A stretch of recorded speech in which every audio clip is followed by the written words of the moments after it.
konferenci po prvi seji Poslanske skupine Slovenske ljudske stranke v letošnjem letu, čeprav smo bili delovni tudi že 2. januarja.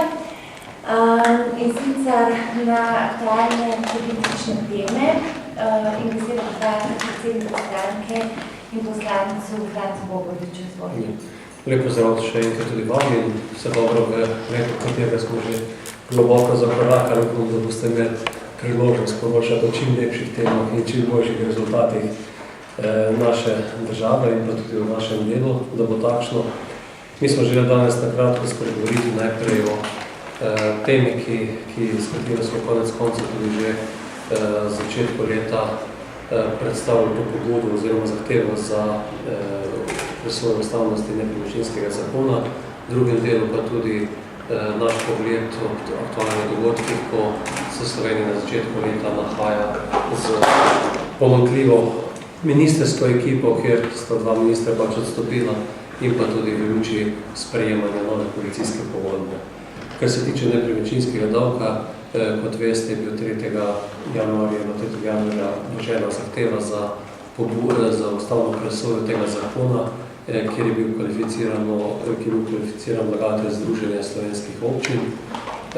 Pobuda je bila razširjena na osnovi pravnega mnenja dr. Krševana, tudi eksplicitno vdelno področje lokalne samouprave, za kar je tudi kvalificiran vlagatelj Združenja občin. Prav tako pa je bila pripravljena še naša pobuda, kjer je bilo obdelano še druga področja in ta pobuda je pa poslana tudi poslanskim skupinom, opozicijskima 2, NSI v SDS-u, tudi nepovezanim poslancem in pa tudi poslancem narodnosti. Odgovor še zbiramo in računamo, da bo do konca dneva tudi vedla in pa tudi ta razširjena pobuda vložena po tej poti ali pa tudi na osnovi zahteve, ki jo lahko vloži državni svet, kateremu je bila tudi na petek ta zahteva za ustavno presojo predana. Kar se tiče samega aktualnega stanja na področju koalicije in pa na področju tega, da je nastopil trenutek, ko koalicija piše novo koalicijsko pogodbo, je prav, mi smo si pogledali z roke, tudi obstoječo in z nekaterimi prednostnimi nalogami, ki so bile marca lansko leto zapisane, se absolutno strinjamo, smo se takrat, se tudi danes.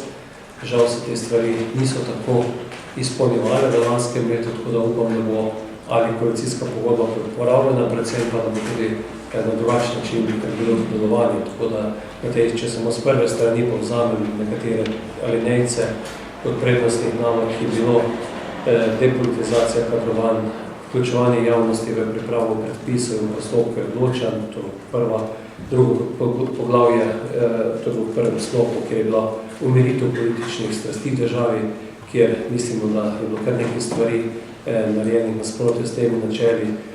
Nadaljevanje je tudi ta koalicijska pogodba predvidevala prednostnimi nalogami zagon gospodarstva, krepitev konkurenčnosti, izboljšanje poslovnega okolja. Tudi v tem delu mislim, da so bili kolegi dokaj neuspešni in je prav, da se to v letošnjem letu in pa naslednjem letu, za kar imamo tudi kot poslanci in vlada mandat, uresniči. Tudi zniževanje proračunskega primanjkljaja bo morala biti naša skupna in pa resna naloga, pa tudi realno proračunsko načrtovanje, sodelovanje z tem, da se tudi z menedžmentom javnega sektorja, s socialnim dialogom, da naredimo državo čim bolj učinkovito. V tej koalicijski pogodbi so bile zapisane tudi takšne operativne z roki določene naloge, kot je sprejem prostorske zakonodaje v 6 mesecih, kot je sklenitev koncesijskih pogodb za srednjo Savo v 4 mesecih, kot je znižanje cene elektrike za gospodarstvo in podobno. Žal se te stvari tudi niso izpolnjene v lanskem letu, v teh 9 mesecev mandatov, ki jih je imela vlada v lanskem letu. V tem trenutku želimo predvsem, da bi čim prej Slovenija dobila gospodarskega ministra in pa ministra odgovornega za zdravje. Mislimo, da je ta čas, ko se sprejema koalicijska pogodba, kjer vemo, da so prioritete v državi zagotovo na področju gospodarstva, zagon gospodarstva, več novih delovnih mest, nižje obremenitve davčne, da bomo tudi poslovno okolje Republike Slovenije zanimivo za domače in tuje vlagatelje, se nam zdi posebno nesprejemljivo, da Slovenija nima gospodarskega ministra, ki bi sodeloval pri kreiranju koalicijske pogodbe. Sam sem bil v nekem trenutku tudi v takšnih pogajanjih, kjer mislim, da je zelo pomembno, da se tudi na nek način najdejo tisti zagovorniki posameznih področij, za katero so tudi odgovorni, predvsem v takem primeru, ko imamo sedaj za razliko od običajnih koalicijskih pogajanj že delujočo vlado in vlada bi morala biti zelo operativna v naslednjih 2 mesecih, tako da 2 letih. Tako da prva stvar, katero tudi mi pozivamo vlado, je, da čim prej predstavi predloge za gospodarskega in pa ministra odgovorna za gospodarstvo in pa razvoj in pa na drugi strani tudi ministra za zdravje. Drugo, kar se nam zdi povsem nespremljivo, je to, da imamo občutek, da se je v tem trenutku začelo neko kupčkanje z interesi, kjer posamezniki ocenjujejo, da so še določena denarna sredstva na razpolago. Tako se nam zdi, da sredi mandata to predstavljanje področji energetike, ki je eno izmed teh interesnih področij, ki zaposluje to koalicijo že v celem mandatu, pa na nek način tudi mislim, da interese po teh benefitih tega področja, kako na drugi strani tudi, da se področje okolja in pa prostora zopet nekaj predstavlja.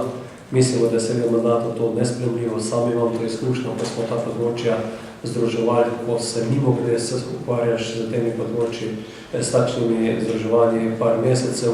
Sedaj pa mislim, da ni čas za to, da se ukvarja s tem, ampak je ključna naloga, da na okoljskem področju počrpamo sredstva. Mislim, da tudi tisti, ki si želijo področje okolja v svojih okvirih, svojih ministrstev, se ne prizadevajo za okoljsko politiko, ampak predvsem imajo v vidu, porabo še 300-350 milijonov evrov evropskega denarja, ki je na teh področjih. Tako da jaz mislim, da je in predlagamo, da pustijo to konfiguracijo ministrstva, kakršna pa če ne čim bolj naredijo to, kar je potrebno narediti na teh področjih. Kar se tiče ključnih usmeritev, sem želel poiskanje rešitve za nova delovna mesta, s temu primerno za več zaposlenimi ljudmi ustvariti okolje, v katerem bomo lahko začeli proces nižanja davkov. Ključno področje, katerega žal ne slišimo, da se kdorkoli sedaj aktivno ukvarja, je koriščenje evropskih sredstev. Po podatkih, ki jih imamo, je ta bilanca konec leta porabe precej nižje od te planirane in zato je odgovorov potrebno poiskati v naslednjem letu pa pol celo vrsto, da se bo skoraj polovica še teh evropskih sredstev, ki so na razpolago v 7-letnem obdobju, pač uresničilo v tem letu in pol. Naslednje področje, katero je na nek način bilo vsaj v zadnjih mesecih nakazovano, da je na vrsti, je deregulacija države in učinkovitost javne uprave. Tu je bilo slišati strani 2 ministrov kar neke namere, v katero smer, da bi se naj šlo v to smer. In mislim, da tako področje okolja in sicer javne uprave je več kot potrebno tega, da bi se število teh postopkov res zmanjšalo. S tem smo tudi že lanskem letu pričeli nekatere stvari že zmanjšali in poenostavili postopke in tu mislim, da je tudi možnost potem, da dejansko država postane učinkovitejša, cenejša in da na takšen način tudi poslovno okolje izboljšamo. Predvsem pa mislimo, da se ne sme ponavljati to, kar na nek način spremlja to koalicijo že pri vseh teh pogajanjih skozi ves ta čas, da v javnosti, pa ne vem, kako je sicer za njihovo mizo, v javnosti je pa ves čas prikazano to, s čimer se kdo ne strinje in kar kdo ne bo dopustil, da se bi zgodilo. Pa je to področje pokojnin, pa je to področje sociale. Predlagamo kolegom, da resnično se ukvarjajo s tem, kaj bodo naredili in če bodo naredili to, kar govorimo, da bodo naredili več delovnih mest, da bomo imeli poslovno okolje bolj zanimivo, bo potem tudi področje zagotavljanja sredstev za pokojnine za socialno državo bistveno bolj enostavno in tudi realno izvedljivo. Tako da v tem delu resnično upamo čim prej postavitev teh 2 ministrov, ministric in potem tudi operativna policijska pogodba, v kateri bo več dela in pa manj davkov v tej državi.